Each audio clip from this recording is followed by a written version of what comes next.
இந்திய சீனா யுத்தம் முடிஞ்சதுக்கு அப்புறம் நம்ம இந்தியா வந்து வீக்கா இருக்கு மிலிட்ரியிலன்னு கண்டுபிடிச்சாங்க. சீனா யுத்தத்தில் சீனா தான் வின் பண்ணிட்டு போனான், நம்ம ஒன்றும் பண்ண முடியல, நம்மளால எதிர்க்க முடியல. அப்போ நேரு ரொம்ப ஃபீல் பண்ணார், நம்ம வந்து சீன யுத்தத்தை சரியா ஹேண்டில் பண்ணல அப்படின்னு ரொம்ப வருத்தப்பட்டார்.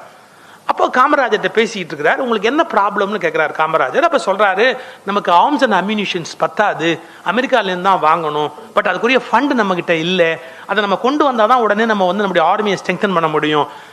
இதில் என்ன விஷயம், அமெரிக்காவில் வாங்க வேண்டியது தானே, எல்லாத்தையும் நிறுத்திவிட்டு பணத்தை போட்டு வாங்க வேண்டியது தானே அப்படி. அதுக்கு நேரு சொன்னார், நம்ம வாங்கிட்டோம், ஆனால் அங்கேருந்து இங்கே ஷிப்மெண்ட் பண்ண முடியல. ஏன்னா முதல்ல அங்கேருந்து வெளியே அனுப்புறதுக்கே ஒரு கேரண்டி கேட்குறான், என்ன பணம் கொடுக்கல, ஒரு கேரண்டி கேட்குறான்.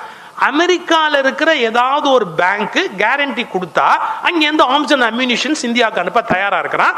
அமெரிக்காவில் இருக்கிற எந்த பேங்க்கும் இந்தியாவுக்கு கேரண்டி கொடுக்க தயாராக இல்லை.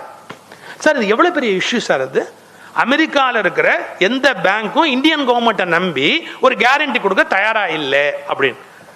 காமராஜர் ரொம்ப சாதாரண ஒரு லாங்குவேஜில் கேட்டாராம், அவன் கடை இங்கே எதுவும் இருக்காங்கிறேன். யாரு, அமெரிக்காக்காரன் கடை இந்தியாவுக்குள்ள இருக்கா அப்படின்னு. அவன் கடை எதுவும் இங்கே இருக்காங்கிறேன். நேரு யோசிச்சுட்டு சொன்னாராம், இருக்கு, அமெரிக்கன் எக்ஸ்பிரஸ் பேங்க் இருக்குல்ல, பேங்க்ல இருக்கு அமெரிக்கன் எக்ஸ்பிரஸ், அதை மூட சொல்லு, அது இங்கே மூட சொல்லு. அமெரிக்கன் எக்ஸ்பிரஸ் மூட சொன்னா அது இன்டர்நேஷனல் ப்ராப்ளமா, என்னமோ ஆயிட்டு போகுது. காமராஜ் சொன்ன வார்த்தை, நமக்கு உதவலைன்னா அவன் என்ன இங்க கடை வச்சு வியாபாரம் பண்றது, அவன் கடையை மூட சொல்லு.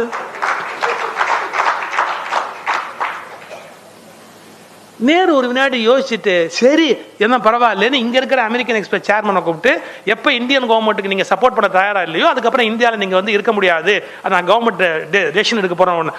அவங்க உடனே ஹெட் ஆபீஸுக்கு பேசி கேரண்டி கையெழுத்தாகி ஆர்ம்ஸ் அங்கேருந்து புறப்பட்டு இந்தியாவுக்கும் வந்தாச்சு. ஒரே அவங்க கடை எங்க மூட சொல்லுங்கிறேன், அவ்வளவுதான். சார் இதெல்லாம் ஒரு அந்த மண்ணின் மைந்தன், அந்த மண்ணிலேருந்து விளைஞ்ச ஒரு விளைச்சல்.